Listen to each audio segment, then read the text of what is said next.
Why, hello there, Jacob. And today, let's go ahead and go over the Minnesota Vikings Week 10 preview. So, without further ado, let's go ahead and get into it. So, yeah, the New Orleans Saints will be traveling to U.S. Bank Stadium to take on the Minnesota Vikings on Sunday at noon. And, so let's go ahead and kind of give some keys to the game here, in my opinion. So, key number one, that's probably going to be the most important, is Joshua Dobbs encore. Like I say, last Sunday against Atlanta was a feel-good story. Josh Dobbs coming off the bench after 5 days being in Minnesota, not knowing the playbook. Kevin O'Connell basically talking the formations and all that stuff to him, this, that, and the other thing, and he goes out there and leads a wonderful 2-minute drive to win the game. Now that that's all over with and he has a little bit of extra time to develop rapport with the offense, with Powell, Addison, and JJ only being, very, very close to getting back. I don't know if he's going to be back this week. He is day to day, but I would highly, highly doubt we'd see him this Sunday, barring some miracle, which I'm not saying is impossible.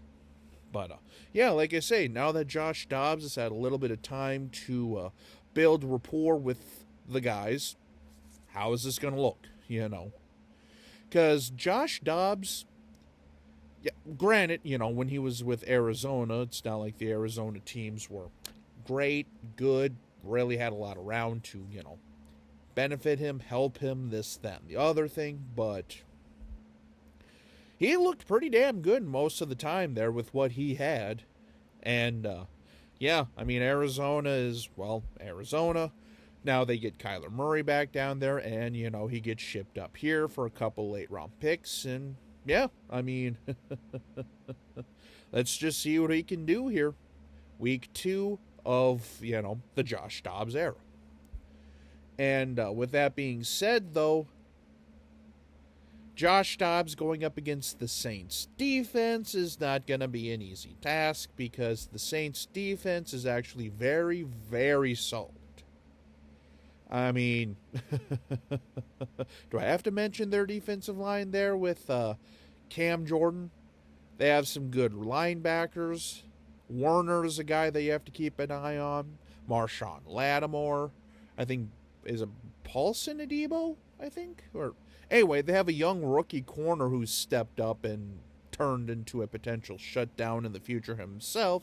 So, and of course, you cannot forget Honey Badger Tyrann Mathieu, the timeless wonder. So, like I say, Josh Dobbs is going to have his work cut out for him. And will we see a little bit more mobility out of him because he is a very, very mobile quarterback? Or is he going to try to stay in the pocket and deliver the pass? Honestly, we'll just wait and see here. And hopefully the offensive line can keep him upright. And, now with all the cadences, hopefully, at least most of the cadences being worked on, we'll just wait and see what happens there. And now flipping it over to the Saints offense, which Derek Carr is going to show up. And probably even more so, importantly, which Taysom Hill is going to show up. Are we going to get the Taysom Hill that has burnt us in the past? Because now they're starting to utilize him again, which, he can literally do everything. I think he's technically listed as tight end / quarterback, which, by the way, if you're a fantasy owner, might be a low-key underrated signing now that they're actually using it. But, Taysom Hill has burnt the Vikings in the past. So has Alvin Kamara, that 6-touchdown game on Christmas a couple of years ago, which basically all but put the nail in Mike Zimmer's coffin. Yeah. But again, though, like I say, Derek Carr is now the sheriff under center, and there's some weeks he looks great, like the vintage Derek Carr that, helped bring the Raiders to a playoff berth a few years ago. Or are you going to get the Derek Carr that's missing everybody and Just, not dropping dimes where they need to be dropped and, well, turning them all over. Because that's the thing, though. The Brian Flores defense is nothing to sneeze at. You do not want to mess up against these boys because Flores has these guys hungry, has these guys ready, has these guys actually playing their natural positions and actually utilizing their strengths, which it feels like it should be a no-duh that you would utilize, your defensive coordinator would utilize your defense to the best of their abilities versus trying to force, them to conform to your style of defense, which how many times in the past have we seen that? So basically, kind of translating that, Brian Flores is having these guys play their roles and their strengths, which is a massive thing in which has turned around this defense, because last week, credit the defense for at least holding water enough for the offense to get going up until that final drive, which the offense took over the mantle and won the game. So, if we can utilize maybe a little more defense just until Josh Dobbs gets his feet completely underneath him, all three facets of the game here. All three facets of the game here, which brings me to special teams.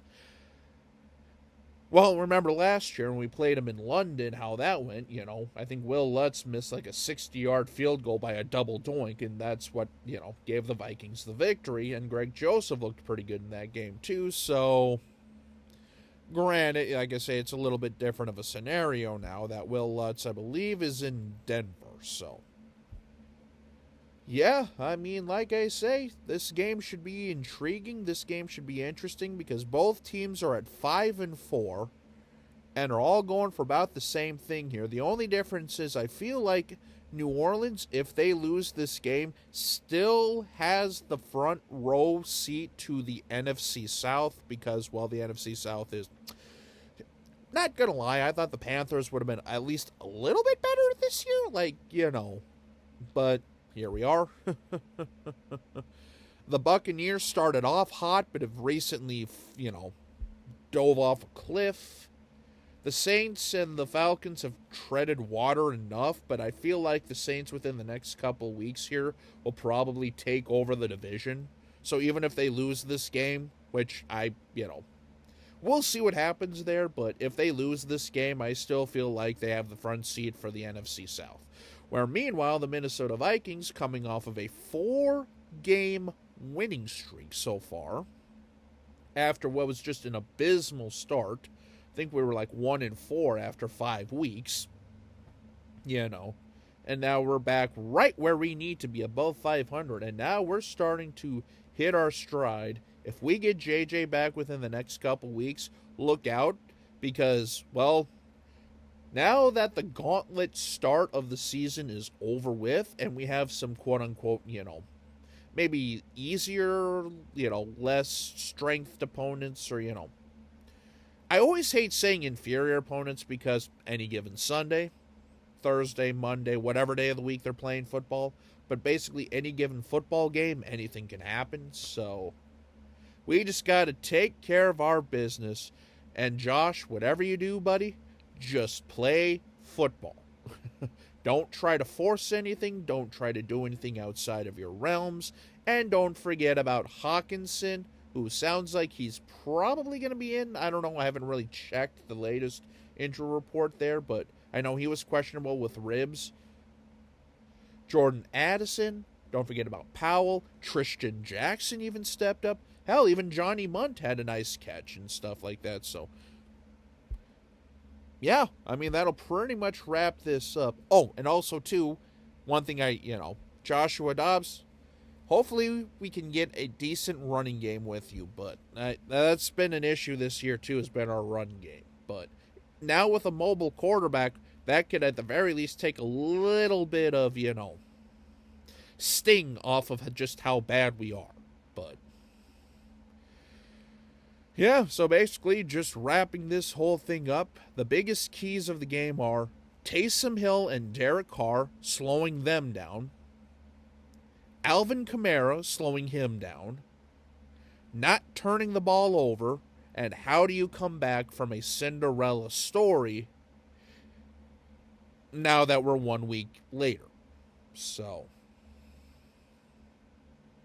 it's going to be a 4-quarter sort of game at home, fellas. Time to go get it. Time to go get this and keep this momentum going because, one game at a time here, but so far, so good.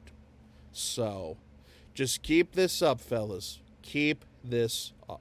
So, until we meet again, this is Jacob. Have a good day.